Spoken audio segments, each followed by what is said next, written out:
Midnight Family. Okay, new documentary from Luke Lawrenson. You know me, I love a dog wolf documentary. Yeah. Have done for, this is about 7 years now since Blackfish. Yeah. I've habitually sought out every dog wolf documentary. I loved Blackfish. Well, they've never let me down. They've made so many great documentaries over the years. If you see the dog wolf sign come up, or the symbol come up, you know you're in for a good documentary. Exactly, yeah. So, happy to say the streak remains intact. This is set in Mexico City, okay, in relatively wealthy part of Mexico City, and it follows the Ochoa family. Ochoa, I think it's pronounced Ochoa. Father, two young sons, both underage, but they run a private ambulance. Okay. And the idea that we're told from the very beginning of the film is there is such a small number of ambulances. There's something like 45 ambulances to 8 million people in Mexico City. Now, you can contrast that with London, for instance, where there are, several thousand to a population of 9 million. Very, very different thing. And they show you over the course of the film through graphics and charts, things like that. They show you comparatively how the healthcare system in Mexico works out next to, in Mexico City works out next to other, equally developed, capital cities. Yeah. So the idea here is that you hire a private ambulance when you are in need of transportation to the hospital. You hire a private ambulance for the equivalent of $185 to transport you and provide you with, urgent care on the way. Bearing in mind, they're not fully trained.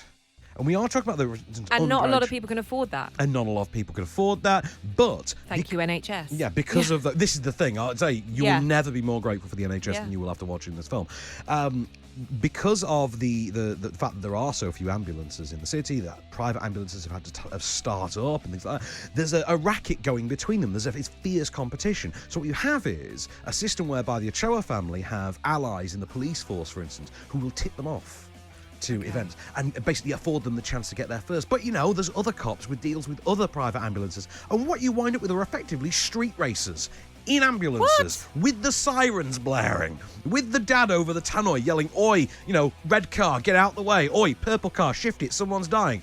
The equivalent. It's insane. So it's Fast and Furious meets Casualty. Yeah, exactly that. Fast and Furious meets Casualty at times. Yeah. It is, and there's also the element of tragedy to it because the family themselves are obviously not prospering under this system. Yeah. And, they are contingent on a very strict set of conditions being met. And you've got someone who doesn't have insurance, for instance, things like that, who can't afford, the ride to the hospital. It presents something of an economic struggle for them. Is this the type of movie that you kind of, if you say it was on something like Netflix, you'd flick past or you'd sort of stop? Would it catch your attention? I think the branding of it, the marketing and the imagery for it are kind of flashy and actually quite attention grabbing. It's quite siren based. And then you've obviously talked about some of like the intense moments of it as well, the chase and stuff. Does it actually hold your attention as a film? Very much so. I mean, there is Does a point. It unfold? As it unfolds, because I didn't know at first. Like prior to seeing the film, I watched the trailer, and I honestly couldn't tell if it was a documentary or if it was a narrative feature. And then, of course, it is a dog wolf film, so you think, okay, it's got to be, presumably. But no, dog wolf have done one or two, I think, narrative-ish documentaries over the years. And is it based around one family, or do we meet multiple ones? We meet the competition, for instance, but it is specifically centred around the Ochoa family. I say really gripping. I was hooked. I did come away just thinking, okay, at once, this is both arresting and horrifying.